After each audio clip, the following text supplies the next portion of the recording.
En el nombre del Padre, del Hijo y del Espíritu Santo. Amén. Celebra la Iglesia hoy la memoria de Santa Mónica. De la primera carta del apóstol San Pablo a los tesalonicenses. Hermanos, les rogamos y les exhortamos en el nombre del Señor a Jesús a que vivan como conviene para agradar a Dios, según aprendieron de nosotros, a fin de que sigan ustedes progresando. Ya conocen en efecto las instrucciones que les hemos dado de parte del Señor Jesús. Lo que Dios quiere de ustedes es que se santifiquen, que se abstengan de todo acto impuro, que cada uno de ustedes sepa tratar a su esposa con santidad y respeto, y no dominado por la pasión como los paganos que no conocen a Dios, que en esta materia nadie ofenda a su hermano ni abuse de él, porque el Señor castigará todo eso, como se lo dijimos y aseguramos a ustedes, pues no nos ha llamado Dios a la impureza, sino a la santidad. Así pues, el que desprecia estas instrucciones, no desprecia a un hombre, sino al mismo Dios, que les ha dado a ustedes su Espíritu Santo. Palabra de Dios. Del Santo Evangelio según San Mateo. En aquel tiempo Jesús dijo a sus discípulos esta parábola. El reino de los cielos es semejante a 10 jóvenes que, tomando sus lámparas, salieron al encuentro del esposo. 5 de ellas eran descuidadas y 5 previsoras. Las descuidadas llevaron sus lámparas, pero no llevaron aceite para llenarlas de nuevo. Las previsoras, en cambio, llevaron cada una un frasco de aceite junto con su lámpara. Como el esposo tardaba, les entró sueño a todas y se durmieron. A medianoche se oyó un grito. Ya viene el esposo, salgan a su encuentro. Se levantaron entonces todas aquellas jóvenes y se pusieron a preparar sus lámparas. Y las descuidadas dijeron a las previsoras: «Denos un poco de su aceite, porque nuestras lámparas se están apagando». Las previsoras le contestaron: «No, porque no va a alcanzar para ustedes y para nosotras. Vayan mejor a donde lo venden y cómprenlo». Mientras aquellas iban a comprarlo, llegó el esposo y las que estaban listas entraron con él al banquete de bodas y se cerró la puerta. Más tarde llegaron las otras jóvenes y dijeron: «Señor, Señor, ábrenos». Pero él les respondió: «Yo les aseguro que no las conozco. Estén pues preparados, porque no saben ni el día ni la hora». Palabra del Señor. Muy bien, ahora vamos a escuchar un poco la biografía de Santa Mónica, que es la santa que estamos celebrando hoy. Le saluda a su hermano en Cristo, Fray Valero, compartiendo la buena noticia de nuestro Señor Jesucristo para cada día. Compartimos este día la biografía de Santa Mónica. Cada 27 de agosto, la Iglesia venera con devoción a Santa Mónica, esposa y viuda. Su único hijo fue San Agustín, doctor de la Iglesia. Su ejemplo y oraciones por su hijo fueron decisivas. El mismo San Agustín escribe en sus confesiones: «Ella me engendró, sea con su carne, para que viniera a la luz del tiempo, sea con su corazón, para que naciera a la luz de la eternidad». Por su parte, San Agustín es la principal fuente sobre la vida de Santa Mónica. En especial, en sus confesiones, él nos narra diferentes aspectos de su vida. Mónica nació en África del Norte, probablemente en Tagaste, a 100 kilómetros de Cartago, en el año 332. Sus padres, que eran cristianos, confiaron la educación de la niña a una institutriz muy estricta. No les permitía beber agua entre comidas para así enseñarles a dominar sus deseos. Más tarde Mónica hizo caso omiso de aquel entrenamiento y cuando debía traer vino de la bodega, tomaba a escondidas. Cierto día un esclavo que la había visto beber y con quien Mónica tuvo un altercado, la llamó borracha. La joven sintió tal vergüenza que no volvió a ceder jamás a la tentación, a lo que parece desde el día de su bautismo, que tuvo lugar poco después de aquel incidente. Llevó una vida ejemplar en todos los sentidos. Cuando llegó a la edad de contraer matrimonio, sus padres la casaron con un ciudadano de Tagaste llamado Patricio. Era este un pagano que no carecía de cualidades. pero era de temperamento muy violento y vida disoluta. Mónica le perdonó muchas cosas y lo soportó con la paciencia de un carácter fuerte y bien disciplinado. Por su parte, Patricio, aunque criticaba la piedad de su esposa y su liberalidad para con los pobres, la respetó y ni en sus peores explosiones de cólera levantó la mano contra ella. Mónica explicó su sabiduría sobre la convivencia en el hogar. Es que cuando mi esposo está de mal genio, dice, yo me esfuerzo por estar de buen genio. Cuando él grita, yo me callo. Y como para pelear se necesitan dos y yo no acepto la pelea, pues no peleamos. Esta fórmula se ha hecho célebre en el mundo y ha servido a millones de mujeres para mantener la paz en la casa. Mónica recomendaba a otras mujeres casadas que se quejaban de la conducta de sus maridos que cuidasen de dominar la lengua por ser esta causante en gran parte de los problemas en la casa. Mónica, por su parte, con su ejemplo y oraciones, logró convertir al cristianismo no solo a su esposo, sino también a su suegra, mujer de carácter difícil, cuya presencia constante en el hogar de su hijo había dificultado aún más la vida de Mónica. Patricio murió santamente en el año 371, al año siguiente de su bautismo. 3 de sus hijos habían sobrevivido: Agustín, Navigio y una hija cuyo nombre ignoramos.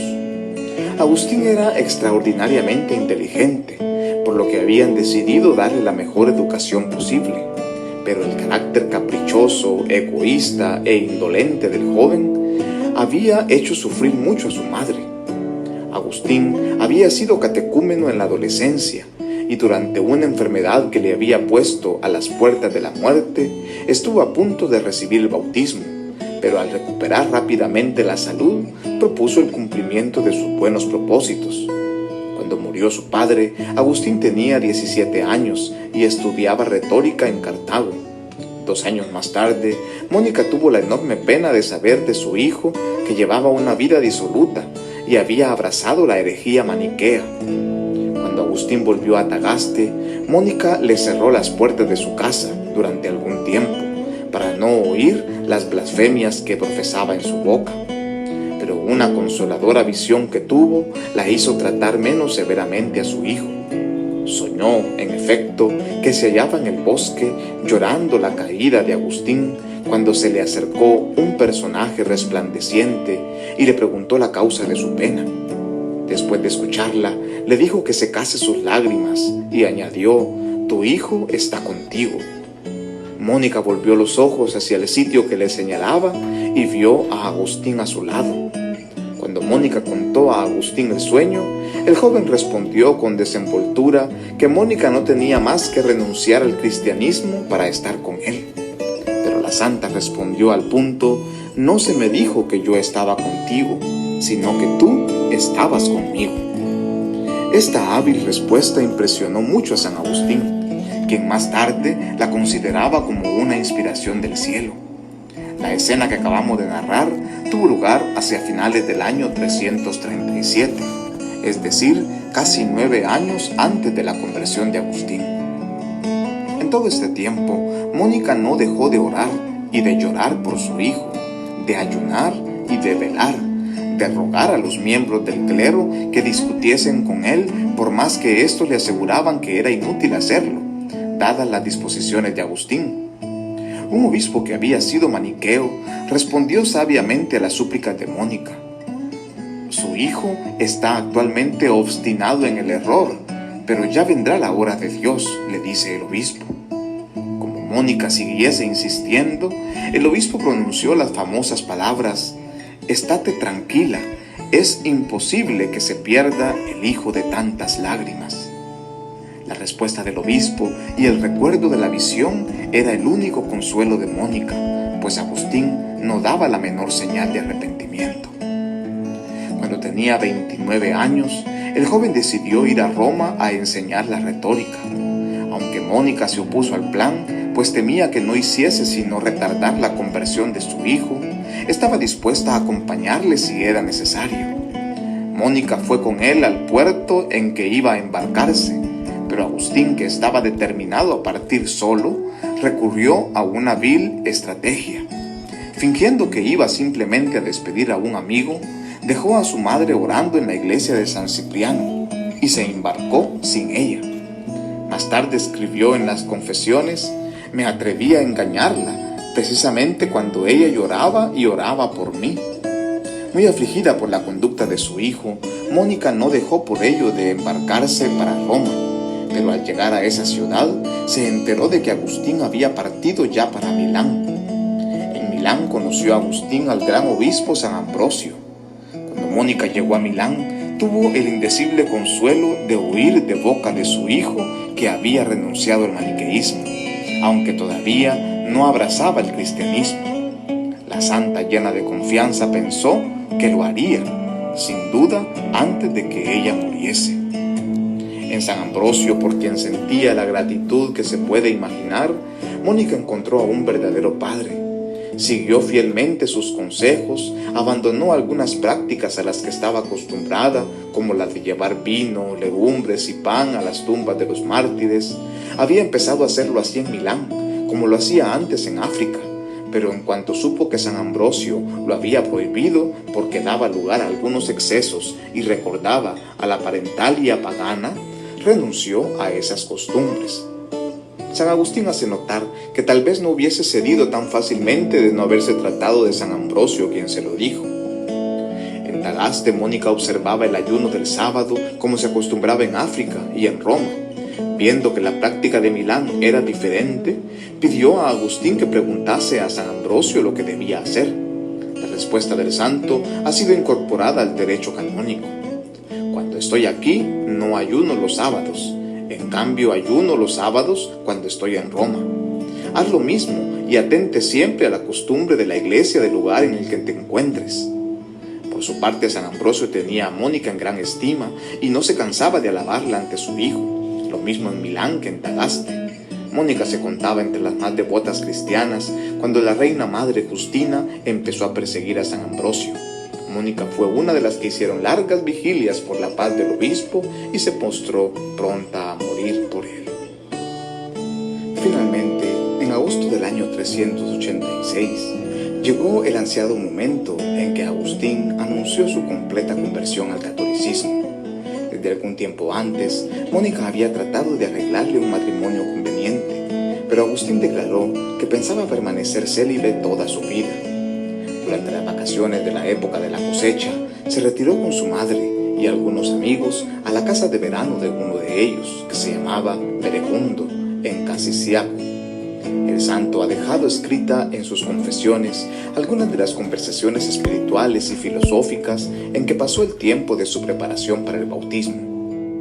Mónica tomaba parte en esas conversaciones, en las que demostraba extraordinaria penetración y buen juicio y un conocimiento poco común de la Sagrada Escritura. En la Pascua del año 387, San Ambrosio bautizó a San Agustín y a varios de sus amigos. El grupo decidió partir al África y con ese propósito los catecúmenos se trasladaron a Ostia a esperar un barco, pero ahí se quedaron porque la vida de Mónica tocaba su fin, aunque solo ella lo sabía. Poco antes de su última enfermedad había dicho a Agustín: «Hijo, ya nada de este mundo me deleita, ya no sé cuál es mi misión en la tierra ni por qué me deja Dios vivir, pues todas mis esperanzas han sido colmadas. Mi único deseo era vivir hasta verte católico e hijo de Dios. Dios me ha concedido más de lo que yo le había pedido, ahora que has renunciado a la felicidad terrena y te has consagrado a su servicio».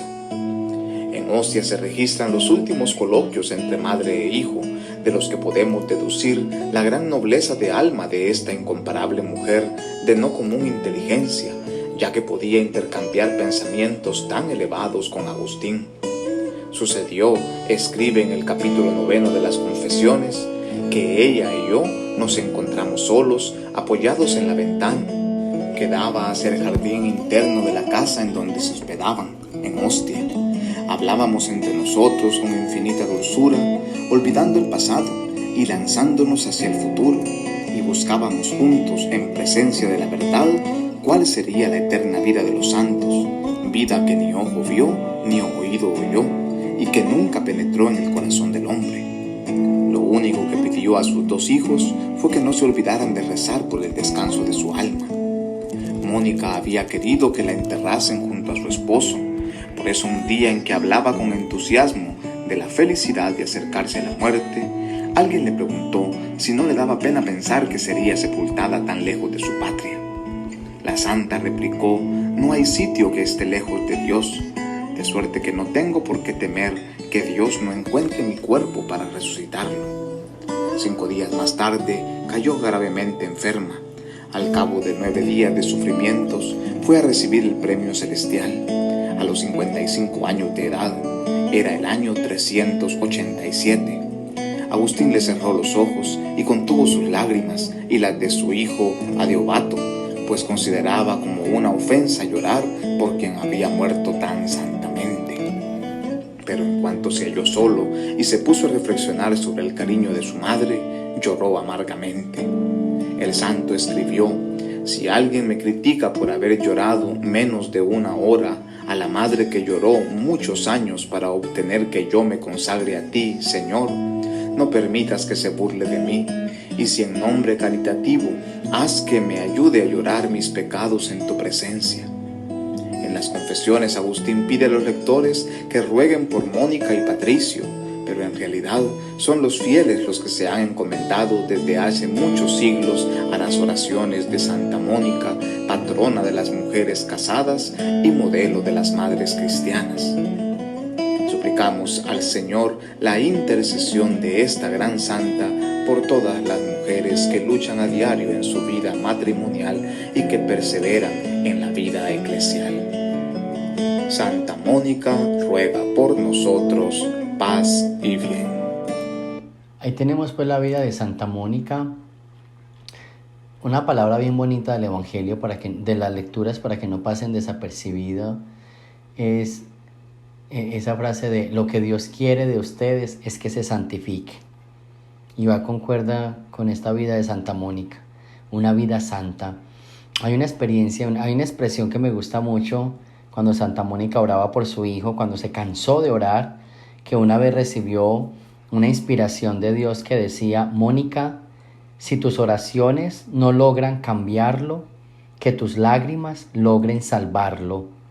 Y a partir de ese momento Mónica no oró por la conversión de su hijo, sino por la salvación de su alma. Y eso es bien bonito. Así que ánimo a todas aquellas personas que sufren por algún hijo o algún familiar que necesite conversión. Pidámosle a Santa Mónica que nos ayude. Hay muchas palabras que podemos decir en la biografía. Ese dato tan bonito cuando ella se imaginó que su hijo había muerto y aprendió a aceptarlo, no a cambiarse a la religión, pero sí a aceptarlo, no a renegar como le pedía a San Agustín, pero sí a aceptarlo, a tenerle más paciencia, a tenerle más amor, y finalmente logró convertirse con paciencia. Sean bien percibidos, seamos bien constantes, bien perseverantes. Esas 5 vírgenes prudentes, seamos prudentes, que verá que el aceite no se va a acabar, el aceite de la prudencia no se acaba. Tengamos mucha prudencia, que no se nos acabe ese aceite para seguir avanzando en amor y en unidad, que eso es lo que necesitamos.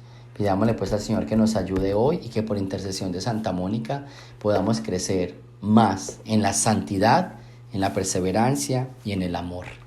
Gloria al Padre, al Hijo y al Espíritu Santo, como era en el principio, ahora y siempre, por los siglos de los siglos. Amén. El Señor esté con ustedes, y la bendición de Dios Todopoderoso, Padre, Hijo y Espíritu Santo, descienda sobre ustedes y me los acompañe siempre. Jesús, María y José.